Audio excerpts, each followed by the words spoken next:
Bob, you seem to be using the phrase intelligent design to mean something like an explanation without the word randomness in it, or like a more detailed explanation for something like random mutation. But whenever, I've heard it and I've looked into it, it requires that you have an intelligent designer behind the explanation.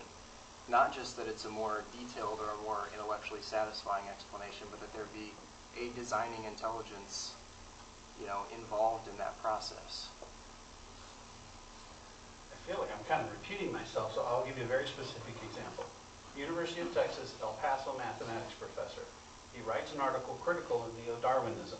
It is peer-reviewed and accepted for publication by the Journal of Applied Mathematical Letters. Now, I don't know whether you or anybody else could crawl inside the head of the editor of Applied Mathematics Letters, but that editor, after doing the normal standard peer-reviewed science, said, we're going to accept this article. Then, a Darwinist blogger, opinionated computer science geek, by his definition, wrote the journal editor to denounce the article. No, this is not a scientist writing this. The editor pulled the article in violation of his journal's own professional standards, and the publisher, Elsevier, International Science Publisher, agreed to issue a public statement apologizing to Dr. Soule, as well as to pay $10,000 in attorney's fees. Now, I don't know, obviously, all the details of that specific example, but the answer to your question might very well be, what was on the mind of the editor?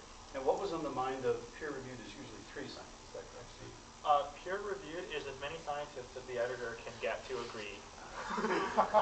So now, or coerce into agreement. If conspiracy-minded is but your do thing, they really mean to perhaps agree?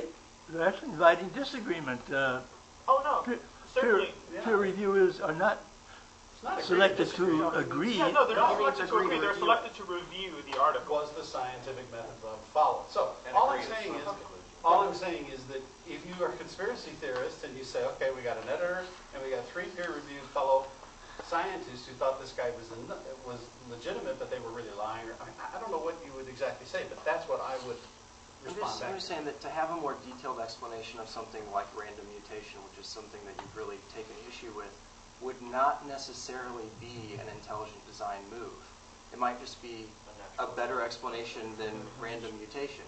But to make the intelligent design move, you have to go in the direction of an intelligent designer. I mean, that's what irreducible complexity is all about. What does it even mean to have a design without a designer? Why would you choose there was that a time term? when somebody who had a physical deformity was viewed to be some sort of punishment by God, correct? That was a belief. Then along comes something like DNA, and you find out, no, it has nothing to do with that. There was something scientifically understandable. I just think you're using intelligent design to mean an explanation that makes better sense, and that is not how it is commonly used. I think an interesting point. Bob mentions quite a lot about scientists who publish or attempt to publish in peer review and get smacked down and get criticized and get silenced. Well,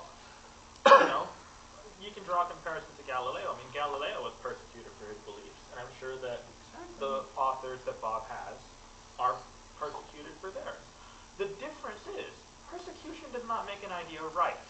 The reason why we talk about Galileo wasn't because he was persecuted. It was because he was right. It doesn't make an idea wrong either. The ideas themselves are right or wrong.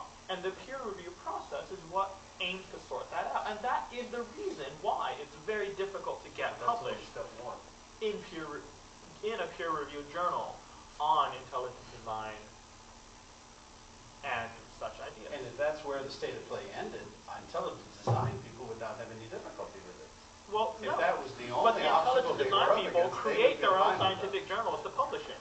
Because they don't get enough. I don't think the Journal of Applied Mathematical Letters is an IT journal. It's not a biology journal either. Have to do with biology.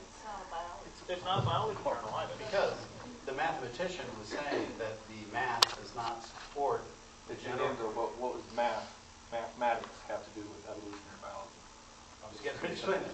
In order for evolutionary biology to occur along the lines that Z has delineated, I think even he would say time is an essential element. Certainly. Okay.